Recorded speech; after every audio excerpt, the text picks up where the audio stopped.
Hi, Edward Reformina here, author of Pinoy MLM Expose and the creator of Sponsor More Downlines.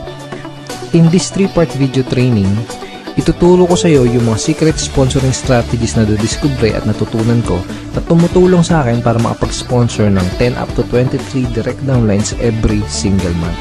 Ang goal ko sa video na to ay ma-share sa iyo yung mga strategies na natutunan ko and hopefully ma-apply mo din tong mga strategies na to sa business na ginagawa mo ngayon para makuha mo yung resulta na gusto mo. Ginagawa ko to dahil alam ko na madaming Pinoy networkers ang nagsistruggle o nahihirapan sa kanilang network marketing business. So sa ganitong paraan, I hope makatulong kahit paano.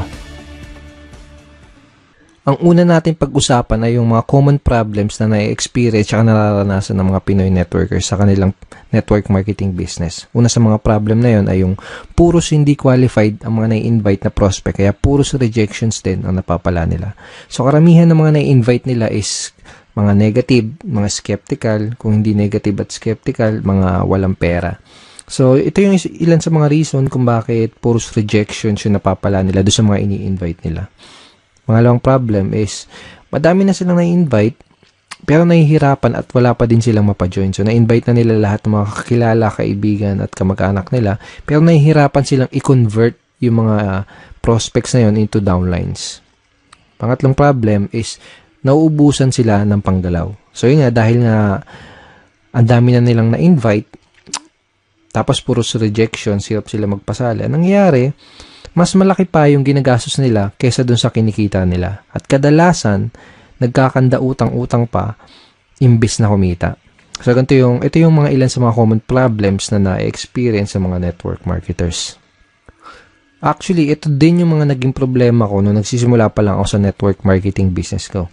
So, halos araw-araw akong pumupunta sa office namin para mag-invite ng mga kakilala at kaibigan ko.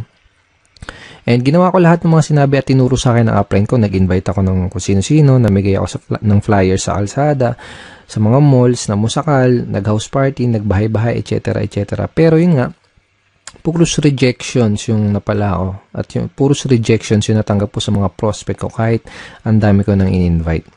Karamihan doon sa mga na-invite ko, puros negative, mga skeptical. Yung iba sinabihan ako na scam daw yung ginagawa ko. Yung iba sinabi, balikan ko na lang daw sila kapag may resulta na ako.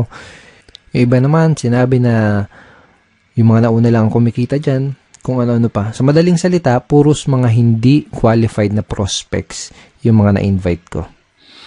So, ayun nangyari sa akin. After 4 months, isa lang yung napasali ko. Actually, itong isang napasali ko na to parang naawa lang siya sa akin kasi nga wala akong mapajoin. Parang napilitan lang siya na mag-join sa akin. And dahil nga ganun, hindi ako kumikita sa business ko, puros failures and rejection, nagkanda utang-utang ako kasi dahil syempre kailangan ng panggalaw. Okay? So, nagkanda utang-utang. And then, ang laki ng pera din na nalugi sa akin. So, umabot ng mga nasa 80,000 mahigit or more. Hindi ko na alam. Pero syempre, hindi ako basta-basta sumuko. Ang ginawa ko, naghanap ng mga solusyon doon sa mga problema ko na yon. Okay? And thank God, nakahanap naman ako ng solusyon. At pagkatapos kong mahanap yung mga solusyon na yun, pagkatapos kong makadiskubre ng mga solusyon doon sa problema ko sa business ko, ito yung ilan sa mga nangyari sa akin.